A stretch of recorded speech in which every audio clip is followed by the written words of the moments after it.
Good evening. On behalf of the Indiana University College of Arts and Sciences, thank you for joining us. I'm Vanessa Clow, and I serve as the college's Director of Alumni Relations. Our Food for Thought live streaming series serves as an opportunity for alumni and friends to hear from faculty experts, explore topics of interest, and stay connected with IU and the college regardless of your location. At this time, I'm delighted to introduce tonight's featured presenter, Assistant Professor of Political Science, Steven Webster. Professor Webster researches the forces driving mass polarization, how voters form perceptions of political candidates, parties, and other voters, and how signals from party elites shape voters' beliefs and attitudes. Following his presentation, Professor Webster will be joined by political science graduate student Jonathan Aker for the audience Q&A session. Mr. Aker's researches racial attitudes and public opinions in the United States. You can submit your questions at any point during this evening's discussion. Simply click on the Q&A tab located in your webinar toolbar. Hover your mouse over your screen and your toolbar should appear. Now it is my pleasure to welcome Professor Webster for his presentation. Thank you. Well, thank you all so much for having me. It's a real honor to be here and chat about, I think, a very timely topic. I appreciate you taking the time out of your busy evenings, and I hope you find this to be an enjoyable experience. So what I want to talk to you about tonight is the rise of American political polarization. And I think this is a very timely topic. It's something that is certainly in the news quite a bit. Right? So we'll see headlines from various outlets saying that the political divide and the divisions that characterize American politics are quite exceptional. And this is not something that's limited to just one news outlet. We'll see similar headlines from NPR suggesting that the divisions in our country have severe consequences. So instead of being solely focused on political orientations, what we see is that how we feel about the Democratic and the Republican parties can actually lead us to socially polarize. Right? Politics is increasingly tearing apart families and friendships. Related headlines are suggesting that the polarization in our country might actually lead to violence. And so this is a real concern, and it must make us stop and ask the question, what is the nature of this polarization? Where is it coming from? As Vox puts it, what is the secret to this, quote, deeply depressing form of partisanship? And what I want to present to you is an idea known as negative partisanship. And so to explain what negative partisanship is, I want to begin by showing you a graph. And so what I'm about to show you here is data from the American National Election Studies. And this is a survey that is run every 4 years, and it asks Americans a series of questions about their political attitudes and opinions. So what I'm going to show you here on the x-axis is the year of the survey. On the y-axis, I'm going to show you the mean feeling thermometer rating score. Now, a feeling thermometer is a commonly used measure in political science. This is simply a measure that ranges from 0 to 100, and it asks respondents to simply say how favorably they feel towards some person or some institution, or in this case, a political party. Higher values indicate a greater or a warmer affect towards the thing being evaluated. So if we examine how Americans feel about their own party on average from 1980 to 2020, what we see is that there has been very little change in how we feel about the party that we choose to affiliate with.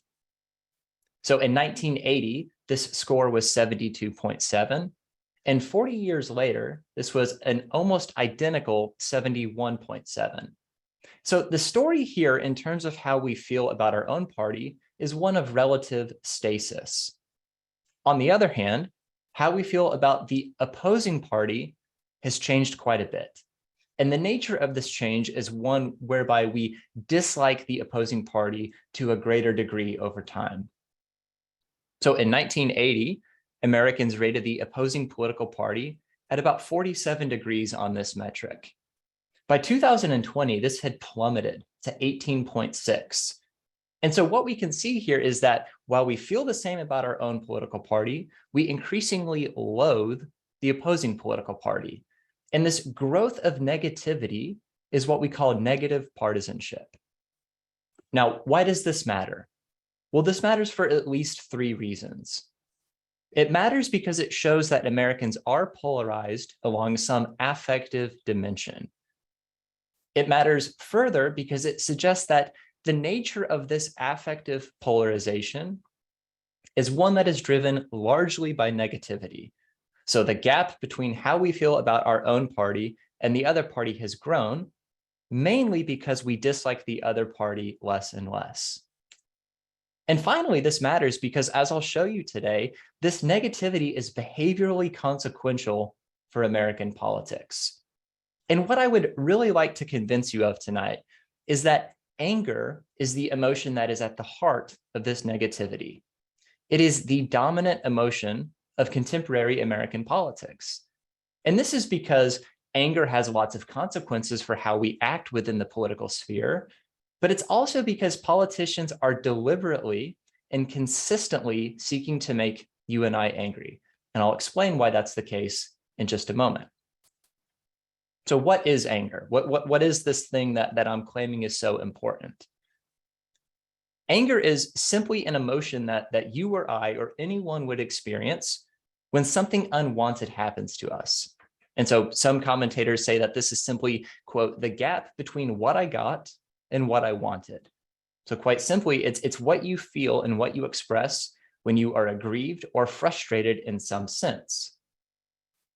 Psychologically speaking, we would say that anger is an approach-oriented emotion. And all this means is that anger is something that tends to push us into action.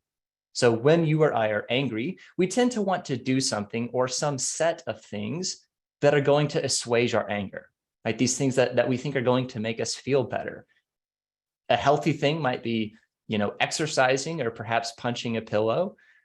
In terms of politics, one of these healthy things is actually participating. So there are certainly cases where anger can be good and, in fact, healthy and desirable for politics. But as I'll show you, there are plenty of negative and unfortunate consequences of unchecked anger. The final thing to note about anger is that it's not something that we can easily compartmentalize or place into boxes. In fact, experiencing anger in one setting of our lives can and oftentimes does affect how we act in completely unrelated settings. And I imagine most of us have experienced this before, right? We can be angry, and then the next person we talk to unfortunately bears the brunt of that anger. And that's simply an illustration of this fact that we can't really check our emotions as well as we probably would like to. And so what a lot of my research has shown is that this anger, whether it is political or apolitical, can have consequences for American political behavior. In particular, my work points to 3 important consequences of anger. My work has shown that anger can lower Americans' trust in the national government. It can cause us to weaken in our commitment to some very important democratic norms and values. And anger can cause us to take a series of actions that collectively produce a socially polarized society. So when I think about trust in government, I ask respondents whether they think that the American national government is unresponsive to the concerns and interests of the public. When I'm thinking about democratic norms and values, what I'm testing is how committed Americans are to the idea that the opposing political party and its supporters are simply those who think differently than themselves, right? Is that what you believe? Or do you believe that those who think differently than you are a threat to the country's well-being? When I think about social polarization, I think about a range of settings. Some of them what I would call cheap forms of social polarization, like not watching over your neighbor's property when they're out of town or avoiding political discussions with a neighbor. And some of them are more costly forms of social polarization. So ending a friendship over politics or cutting off family ties with someone who thinks differently than you. But what I really want to be able to say is not that there is some sort of relationship between anger and lower trust in government or weakened commitment to norms and values or social polarization. What I want to be able to say is that anger actually causes these things. And so in order to make a claim like this, I need to run experiments on people. And so for the past 7 years, this is precisely what I've been doing. I've been running experiments on thousands of Americans, deliberately making them angry. And you might wonder how I do this. So the way that I make people angry is by relying on a technique in psychology known as emotional recall. And the idea is that you ask people to recall a time that they experienced a particular emotion. So in this case, anger.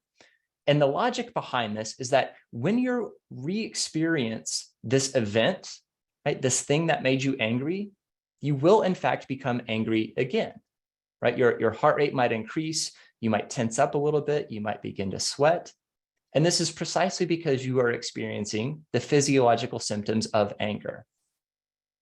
Now, I sort of add a little twist to this idea because what a lot of my work shows is that it doesn't really matter how you are made angry in terms of affecting political behavior. All that really matters is that you are made angry. So some people that I talk to, I ask them to tell me about a time they were angry about something apolitical. Some people are asked to write about a time that they were angry specifically about politics. Others were asked just to sort of reflect on a time they had thought about politics, because it turns out simply thinking about politics is oftentimes sufficient to arouse people into being angry. And so this suggests that anger and politics are not always separable. And then finally, because I need some baseline to compare the effect of anger to, I ask people to write about what they had for breakfast in the morning. This is useful because this is a sort of neutral baseline condition that doesn't have any sort of emotional content to it.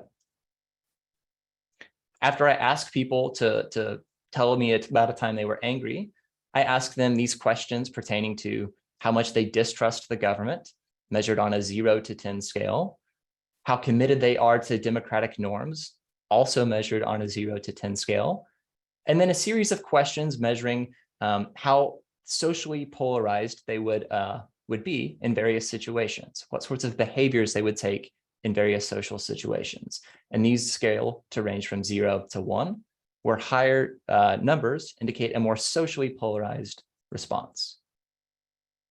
So just to illustrate what this looks like, people could be asked about politics and anger, right? This is the explicitly political anger condition. They could be asked to be angry, but not about politics. So this is a sort of generalized apolitical anger. They could be asked about politics, but not anger. So just think about a time that you would really reflect on politics. Or they could be asked to write about what they had for breakfast in the morning. And so I want to just show you some examples of what people said to me in these various conditions. So when people were asked to write about a time they were angry about politics, you would see things that look like this. Right? Some people are pointing to specific issues in American politics that upset them. Some are pointing to a more sort of general malaise with the political system and the direction of the country. This last comment came to me during the 2016 election, pointing to 2 specific political figures that clearly this individual was upset with. When we think about apolitical anger, you find what I imagine you would expect you'd find. People tend to write about interpersonal relationships. So this first story, this came from a woman who was describing a scenario where her daughter's teacher blew a whistle into her daughter's ear. Her daughter had hearing troubles. They had to go to the doctor. And this woman feels that the teacher was not sufficiently punished for doing this. Right? So this is anger about something that is entirely apolitical. The second story comes from a man who's describing an encounter with his ex-wife. There was some sort of debate. And we see that this is anger almost to the point of physical violence. Right? This man is describing punching a hole in the wall behind his ex-wife. So clearly these are things that are arousing anger, and they have nothing to do with politics. When you ask people to write about what they think about when they're sort of reflecting on politics, you'll see people pointing to politicians from a previous era. So people reflecting on Robert Kennedy and how the country is very different now than it was when he was alive. But you also see people become angry, right? This third story is somebody talking about how they're irritated about politicians just wanting to bicker all the time, right? So again, this idea that politics and anger to some extent go hand in hand. We can't entirely separate them. Okay, so how am I going to actually determine whether there's any effect of anger on these various phenomena? So my strategy here is to examine the relationship between the percentage of angry words that people wrote in their stories to me, and distrust in government, commitment to democratic norms and values, and social polarization. And the reason this makes sense is due to something known as the lexical hypothesis. And this says that how anyone is feeling from an emotional standpoint is revealed through their speech. And so what this means is if I am angry, I am going to use words and phrases that are indicative of me being angry. And that is going to sound very different to the words and phrases I would use if I was happy. So I communicate to you my emotional state by the words that I use. Now, fortunately for my purposes, psychologists have determined what words are indicative of one being angry. And so I'm going to rely on these lexicons that others have created for me. So what I'm showing you here is the effect of anger on the belief that the government is unresponsive to the concerns and interests of ordinary citizens. Now recall that this measure ranges from 0 to 10, where higher values indicate a greater distrust in the government. And so what this is showing us is that anger causes people to become distrustful of the government. And it's also telling us that the angriest people are the most distrustful of the government. Now, what's important to note here is that I am looking at anger regardless of how it was elicited.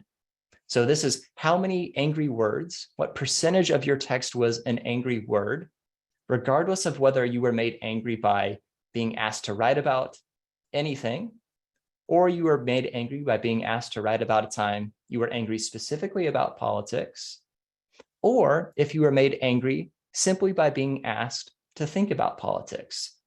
And so what this says is that when we think about the relationship between anger and distrust in government, it's the magnitude that matters. The magnitude of your anger is more important than the specific source of your anger.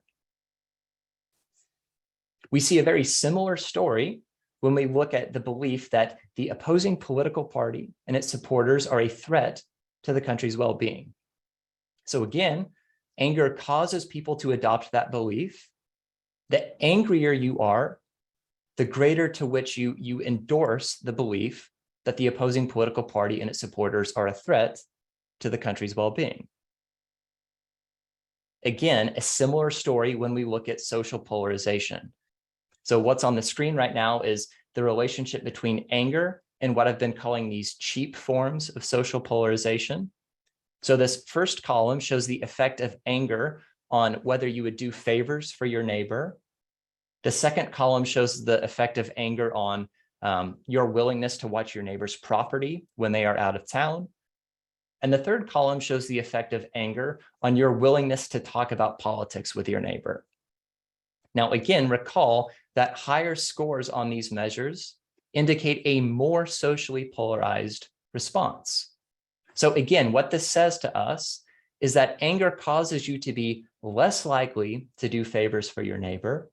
It causes you to be less likely to watch over their property when they're out of town. And it causes you to be less likely to talk about politics with them. But it might be easy enough to sort of rationalize not doing these things, right? This is these sort of cheap forms of social polarization. But it'd be a lot more difficult to allow your anger to make you want to end a friendship, for instance. Unfortunately, this is precisely what I find. So what I'm showing you here in the first column is the effect of anger on your willingness to go on a first date with somebody who supports the opposing political party. The second column shows the effect of anger on your willingness to end a friendship with someone who thinks differently than you do in terms of politics. The third column shows the effect of anger on cutting out a family member who supports the opposing political party. And this fourth column shows the effect of anger on how happy or upset you would be if your son or daughter married a supporter of the opposing political party. And so what this says collectively is that when you are angry, you're less likely to go on a first date with someone who thinks differently than you politically. You're more likely to end a friendship with someone who supports the other party. You're more likely to cut out a family member from your life if they support the other political party. And you're more likely to be upset if your son or daughter married a supporter of the opposing political party. So across both cheap and more costly forms of social polarization, we see this sort of corrosive effect of anger. And so the elephant in the room then is, why do politicians keep trying to make you and I angry if anger does all of these nasty things to our political attitudes and political behavior? And the answer that I offer is that an angry voter is a loyal voter. So when you are angry, you are more likely to vote loyally for your own political party. And because politicians are primarily concerned with winning and retaining elected office, they see our anger as a useful tactic for their own electoral goals. And this is the reason that politicians appeal to our anger. So I'll give you an illustration of this. What I'm showing you here is data from the 2016 election. On the x-axis, I am showing you the frequency with which people said they were angry at the opposing party's political candidate, right, for the presidency. On the y-axis, I am showing you the percentage of people who voted loyally for their own party's presidential candidate. Now, there are two lines on this graph, and these correspond to some of the feeling thermometer ratings that I mentioned earlier. So this solid line is for those who have a feeling thermometer rating of 50 degrees or below for their own party's presidential candidate. So those who don't particularly like their own party's candidate. This dashed line is for those who have a feeling thermometer rating for their own party's presidential candidate that is greater than 50 degrees. So those people who like their own party's candidate. And what you see here is that for those people who like their own party's presidential candidate, there's not much of a role for anger in terms of producing voter loyalty. In fact, we see that those who were never angry at the other party's candidate and did like their own party's presidential candidate, these people tend to vote loyally for their own party at rates that are pretty similar to those who were always angry at the other side's candidate and they like their own party's candidate. Where we really see a role for anger is among those individuals who don't like their own party's presidential candidate. So for those individuals, when you're never angry at the opposing political party's candidate, we see that less than 25% voted loyally for their own party's candidate. But look what happens when we examine those who didn't like their own party's presidential candidate, but reported always feeling angry at the opposing party's presidential candidate. These people almost completely vote loyally for their party's candidate. And so what this suggests is that anger is a partisan bonding agent. It binds us to our party. It keeps us loyal, even when we don't particularly like our party. So what does this mean? What are the implications and takeaways? Well, first, this suggests that anger has some serious and some harmful consequences for American political behavior. And if we're hoping for an abatement of this angry style of politics, we are likely to be disappointed. And this is because political elites, those individuals who hold elected office, have a strong incentive to make us angry because our anger aids their electoral pursuits. And unless that incentive changes, we're likely to continue to see anger as a dominant feature of the American political landscape. Now, two open questions. One is there a point at which enough is enough? That is, will we grow tired of being angry someday? Or will the effects of anger continue to compound over time? This is something, unfortunately, we don't know. We have to just sort of wait and see. And then finally, you might be wondering whether there's anything we can do to sort of tamp down the corrosive effects of anger. Now, there's some research that suggests that having open dialogue with supporters of the opposing political party might play a role here. And so I think facilitating fora for open discourse, like Indiana University and this setting here, can be very helpful in terms of improving the civic discourse and reducing the negative effects of anger in our politics. So thank you very much for your time. Happy to answer any questions. My email is on the screen. If you're interested in learning more, my book is called American Rage: How Anger Shapes Our Politics, and I would be thrilled if you would give it a read. I'm going to invite one of our terrific graduate students, Jonathan Aker, to join, and he will help me with the Q&A portion of this talk. Thank you, Professor Webster. It was a great presentation, and I did want to show everyone that I do have a copy of your book right here. It's an excellent book. It's not very long, so it's a quick read, and I encourage everyone, if you were interested in that presentation, to maybe look into it. I encourage everyone also to submit questions through the portal, right through just type some questions at the bottom of your screen. You see a little Q&A tab. But as those questions are coming in, I have actually a question of my own, and it touches on something that you mentioned towards the end of your presentation. This idea that even if someone doesn't like their own president, if they're angry at the other party, they'll still, they're still a loyal voter. In my mind, that's like kind of describes what's happening right now as we gear up for the midterm elections. I'm thinking of like the Democratic Party and the gap between sort of the approval or, saying that they're going to vote for a Democratic House candidate or Senate candidate versus their approval for Joe Biden. I was wondering if you could maybe speak to that. And then also, what party going into this next election do you think has the anger advantage?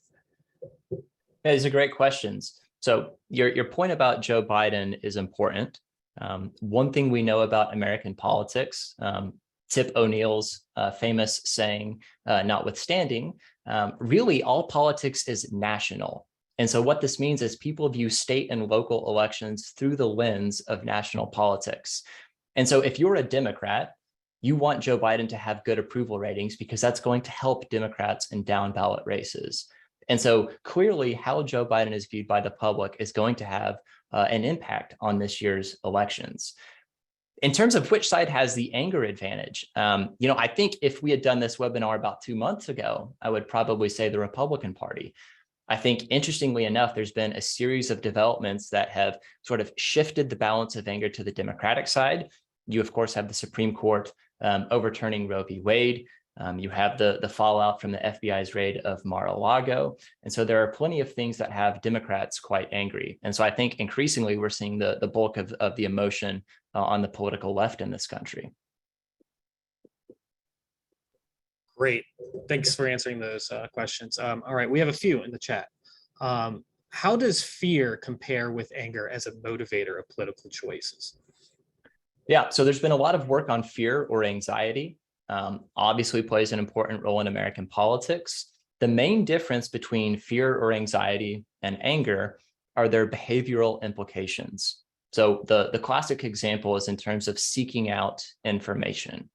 When you're fearful or when you're anxious, you tend to look for new information. It sort of breaks you out of your sort of autopilot, for lack of better terms here.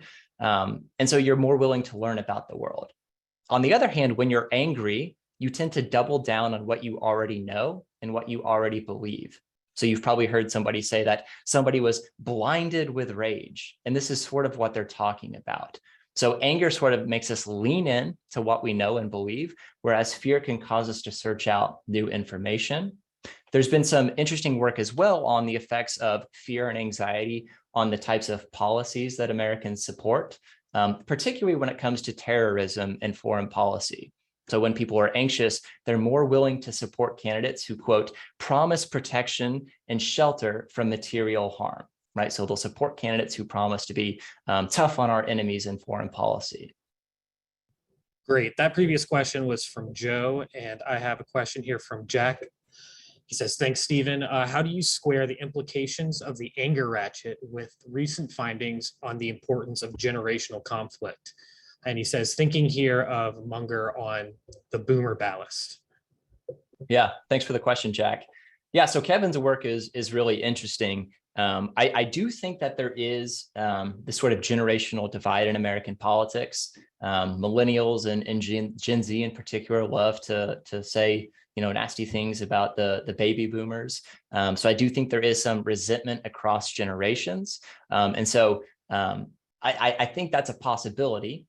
I don't have any evidence right now in terms of having explored differences in the expression of anger across age or generational cohort. So I can't answer that for sure, but I wouldn't be shocked if you found some differences, at least in terms of where you find anger across generational cohorts, right? What sorts of issues arouse people into anger across these age differences? Great. Lauren asks, you focus on American politics. Does your research apply to politics in other cultures and contexts around the world? Or is there something exceptional about the United States? No, there's nothing exceptional about the United States in this particular regard. We see anger throughout the world, actually, right? We see anger in British politics, right? We had the sort of Brexit vote. You see anger in French politics with the National Front, right? So anger is sort of a worldwide phenomenon. But I think what makes America unique in some regard is our electoral system, right? We really only have two viable political parties. And so if you want to vote and you're angry at one party, you really only have one other option. But if we're thinking about anger in Germany, right, if you're angry at the CDU-CSU coalition, well, you could choose from the Social Democrats, the Free Democrats, the Greens, the Left Party. And so it's less corrosive, I think, in other societies, at least at the ballot box. But it's certainly not the case that only Americans are angry. Great. Nisha asks, for the method of gathering your evidence, did you notice any bias in the survey group? Did you ensure that you got a diverse test group? Yeah, this is a fantastic question. So the data that I was showing you was on about 15,000 Americans. So there's diversity in terms of region, age, gender, race. There's no difference in terms of anger across partisanship or gender or ideological predisposition. So I feel pretty good about the data, but your point about potential biases arising is certainly something that is a potential problem for any form of survey research. Humberto asks, do you think that a moderate party or a third party could lower anger? I don't know if it would lower anger. Speaking to one of the previous questions about whether anger is unique to American politics or not, I had mentioned that I think having other options in terms of parties to vote for can sort of tamp down on some of the negative effects of anger. And so in that sense, having a third party might help. But in terms of toning down the anger that exists in American politics, it's not entirely clear to me how a third party would do this. It's also just simply unlikely, given our institutional systems here, that we would ever see a third party. In order for a third party, at least a viable third party, to emerge, we would really need to have some form of proportional representation in terms of how we elect people to Congress. And absent that sort of shift, it's unlikely that we'd ever see one of these parties emerge. Awesome. Mary asks, you mentioned that a healthy outlet of anger is political participation. What does the political science research say, if anything, about forms of participation citizens find most satisfying to diminish that anger? So, I'm not sure if there's been anything where people are angry, they then engage in some form of behavior, and then we say, how much better do you feel? That would certainly be interesting. What I can tell you is that the sorts of things people do to assuage their anger are things like voting for a candidate, donating money to a candidate, perhaps going door to door and trying to convince people to vote for their candidate. So it's really the types of behavior that we see non-angry people doing. It's just that when somebody's angry, they're more likely to do those things. Awesome. Joel asks, what suggestions would you have for transforming an interaction, oh, sorry, with a person who is responding with simple anger and disagreement with you into a rational, positive conversation? Joel, that's the $1 million question right there. This is a great question, and it's a very difficult one to answer. And the reason it's difficult to answer is because oftentimes when people are in a very emotionally charged state, it's hard to get them to shift out of that state. And so honestly, my suggestion would be to walk away for a little bit, let somebody calm down, and then try the conversation again. Because trying to move somebody from their anger is going to be very difficult, right? Again, because when you're angry, you're going to lean in on your partisan identification. So if I'm a Democrat and you're a Republican and you've made me angry, I'm going to be even less likely to listen to you because my identity as a Democrat has been triggered. It's been heightened precisely because of my anger. And so I think simply walking away and letting that anger dissipate is probably the best strategy here. All right. Paul asks, if provoking anger is rational for politicians, it seems like successful politicians throughout history always would have been eager to get their voters angry. Yet, as you show, anger has increased markedly. What might explain the increase in public anger over the last few decades? Did politicians only discover the usefulness of anger recently? Paul, I love this question. You're speaking to the history undergraduate in me right now. I certainly focus on contemporary American politics, but it is not the case that anger only just became a useful tactic for politicians. In my book, I actually document the use of anger throughout American political history. So this can go all the way back to the early 19th century. You have the sort of disputes between the Democratic Republicans and the Federalists. The Federalists were so angry with how things were going in the country, they actually thought about seceding during the War of 1812. This was something known as the Hartford Convention. You would also be shocked at some of the things the press said in those days. So if you think we have a partisan press now, the days of the early republic are astounding. So anger has long been an important part of American politics. I think what's unique about today is that it's easier than ever to become angry, right? We have Twitter, we have Facebook, we have a 24-hour cable news cycle that is consistently telling us Mitch McConnell said this or Joe Biden did that, right? And the media themselves like anger because anger gets attention, right? It gets our eyeballs focused on the screen. And so my argument here is not that anger is necessarily unique to the era we're living in now. It's just that it's easier than ever for us to sort of fall victim to the negative consequences of this anger. Great. Jeff has a comment and a question. He says, interestingly, the Kinsey Institute was having its second day of their 75th anniversary conference. And one researcher was speaking about how politics is affecting first date choices, long-term dating, and marriage. And he says, glad to connect you with that researcher. And his question is, how do you weigh select media, especially cable and social media? How does it gin up anger and fear, and then some politicians feed into it, and then some politicians feed into it and off that nonstop anger? Yeah, I mean, I think there's certainly a role here for social media in making Americans angry. Whether there was any sort of coordination between the Trump campaign and Russia or not, one thing we do know for sure is that Russia used social media to sort of pick at some of the sore spots of American society and inflame tensions. And part of the reason this was so successful is because when somebody is on Facebook or Twitter, whether they realize they're doing this or not, they're very carefully cultivating a feed that largely tells them what they want to hear. And in some ways, this could be totally fine, right? If you're a sports fan, you can follow sports information on Twitter or Facebook, and that's wonderful. But if you're interested in politics and you're a Republican, right, it's unlikely that you're going to follow Democratic politicians and Democratic-leaning outlets. And the same is true if you're a Democrat. And so I think these these echo chambers that we can get ourselves into through social media are certainly problematic.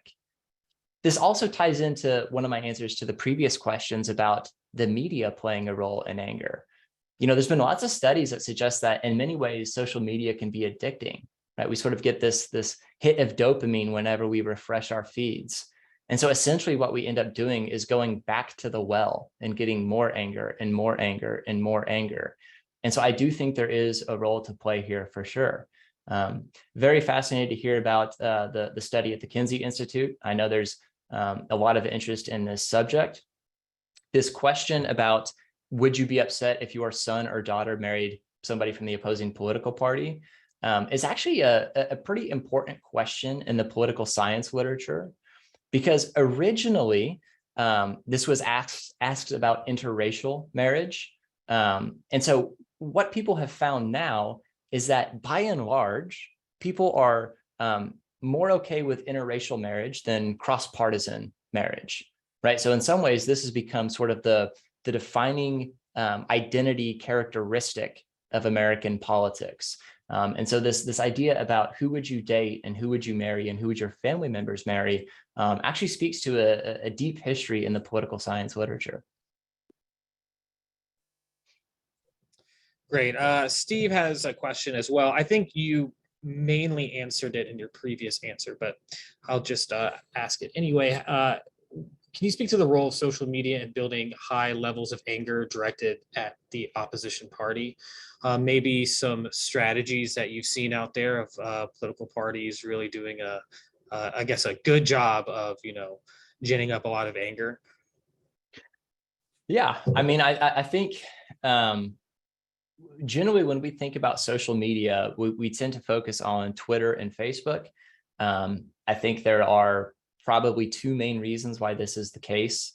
I would say that one of them is that these are sort of the oldest and perhaps most used. The more practical answer is that it's probably easier to get data from Facebook and Twitter, so it's easier for academics to study. There's some really, really interesting work. It's just sort of beginning to emerge on YouTube, right? So how does YouTube elicit anger? And what sorts of videos are recommended to you after you watch one video? So what is the nature of their algorithms and how does that affect political polarization? And some of the early work on this is suggesting that this could actually be really harmful for democratic discourse. A related work, some former colleagues of mine at another university are working on deep fakes. So these artificial intelligence generated videos of politicians. To me, this is the really scary possibility that these deep fakes really emerge as a political tactic, because you can imagine some ways to really elicit anger by concocting some of these videos. And so I think if you're looking for what the sort of next thing is in terms of the role of social media and anger, I would be looking at the role of YouTube and some of these video-based platforms. Cool. Jeff has a recommendation for Joseph Ellis's book, Founding Brothers. It speaks to anger kicking off during the Adams presidency. I have a question, and I don't know if you'll be able to answer this. We hear a lot about educational polarization nowadays. Do you have any sense that people who have higher or lower education are more or less angry, or is it just sort of across the board anger? Do we see certain subgroups besides the parties having, just all this rage built up inside of them? It's a great question. So in some of my work, I give people really a test that measures their sort of personality governed predisposition to be angry or calm. It's the sort of thing that a clinical psychologist would give you if you were interested in one of these tests. Because it's really a personality trait in this case, there aren't a whole lot of differences in terms of anger, right? Democrats and Republicans on average have the same amount of anger. And so really it's all about these sort of momentary emotional shifts away from your sort of personality governed mean level of anger. So I'm not sure about education. I haven't checked that yet. One thing I can say is that I think one of the most important things in American politics right now There will probably be any number of dissertations written on this subject, is what people are referring to as the diploma divide. This idea that those who have a bachelor's degree or higher increasingly are becoming ideologically liberal, supportive of the Democratic Party. Those without a bachelor's degree are increasingly affiliating with the Republican Party. And so I think the emergence of this sort of education divide in American politics is a really, really interesting area for future study. Great. And I think we have two more questions here about differences between anger in different groups. So Sure. One question from Lauren is gender differences. Is there any? And then also an urban or rural divide in anger. Great question. So in terms of gender, there aren't a whole lot of differences. So for instance, in this study looking at anger and social polarization, there were 16 different activities that I measured. In only 2 of those 16 did I find any sort of difference between men and women in allowing their anger to actually lead to more social polarization. In those 2 cases, anger was more effective for women in producing social polarization. But because this is only 2 cases out of 16, I'm reluctant to make any broad claims about gender differences in terms of how anger affects political behavior and public opinion. Did you touch on the rural and urban divide? Urban rural. So what I can say is that urban rural divisions are going to almost, not perfectly, but very closely track with a partisan divide. This has been pretty true in American politics, but not in American politics, certainly true in politics throughout the world, that there's always been this sort of core versus periphery divide. Obviously, we know that those who live in urban areas, those who live in very dense places tend to be more liberal and more democratic. Those who are in more rural places, those who are in less dense places tend to be more Republican. So there aren't really any differences in terms of how angry people are. There are perhaps some differences in terms of what makes people angry, and depending on their political persuasion or where they live, right? So if you live in a very urban area, you might be upset that your tax dollars are going out to this rural area for some reason, right? But if you live in a rural area, perhaps you don't like your tax dollars going to some liberal university or some public transportation system, right? So it's just the idea that if we think about an urban-rural divide, the precise source or nature of our anger might be different, but there aren't really differences in terms of how often people are angry based off of where they live. I have a question here. How do you think anger has played a role in the increase in conspiracy groups in recent decades? And I actually had the same thought as well. Yeah, so this is a great question. I am not a scholar of conspiracy theory, so this is a bit of a speculation here. But I do think that anger has the potential to be a gateway into conspiracy beliefs. I also think that if you endorse some of these conspiracy beliefs, anger might sort of keep you locked in to that attitude. And in fact, it actually might be akin to pouring gasoline on a fire. So it might sort of intensify your belief in a conspiracy theory. So you can sort of think of the QAnon conspiracy theory right now. Most of these people are very angry, right? And in fact, if it really was the case that there were people running a child trafficking ring in Washington, D.C., run by government officials, well, I think the sort of natural reaction would be anger, right? So I do think that sometimes these sort of conspiratorial groups can elicit anger, and then that anger sort of keeps people in the groups. And so it's sort of a cyclical relationship between anger and endorsing these conspiracy theories. Great. Jack just submitted a question here. He says, crazy question, but have you let the computer compute anger trends for all possible in-group, out-group pairs? Would love to know what you have found. I haven't, Jack. That's a great question. If you want to work on this, you shoot me an email. I'm happy to do it. I haven't, but it's a wonderful idea. Great. And Jeff just submitted a question too. Did the Kansas vote on abortion surprise you? Seemed that Kansas politicians were shocked with the outcome when people actually got to express their vote directly. Yeah, so I'm from Oklahoma, so I'm a little familiar with the politics of this region. So I would be lying if I said I was not surprised by this. We know that turnout tends to be high when people are angry. We saw this in the previous presidential election. But frankly, I wasn't aware there were that many liberal-leaning voters in the state of Kansas. So that was a bit of a shock to begin with. But I do think this speaks to one of the earlier questions I received about where are we finding the anger right now? And I do think that illustrates the point that, at least as of where we are today, I think the bulk of anger in American politics is actually on the Democratic side. And I think your question about the Kansas abortion referendum is just a fantastic illustration of this. All right, I think we have another great question here from Haley. Do you think diminishing political parties altogether, or I guess eliminating them, would lessen the overall anger amongst citizens in the United States? It's a good question. I've been lecturing in my undergraduate class all semester that the founders of our country didn't want political parties, and they got their wish for all of about 5 minutes before parties formed. So I would begin by saying I don't think we could ever get rid of political parties. I think the cynical side of me would say that if we got rid of political parties, we'd probably find something else to be angry about.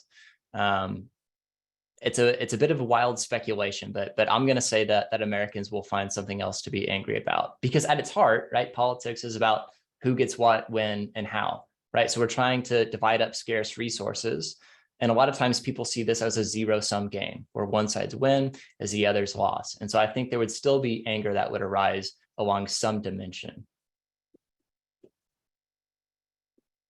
I think Jeff just submitted a comment. He's like, I'm not sure how many liberals in Kansas there are, but rather want the government to stay out of their private lives. Maybe more libertarian than liberal.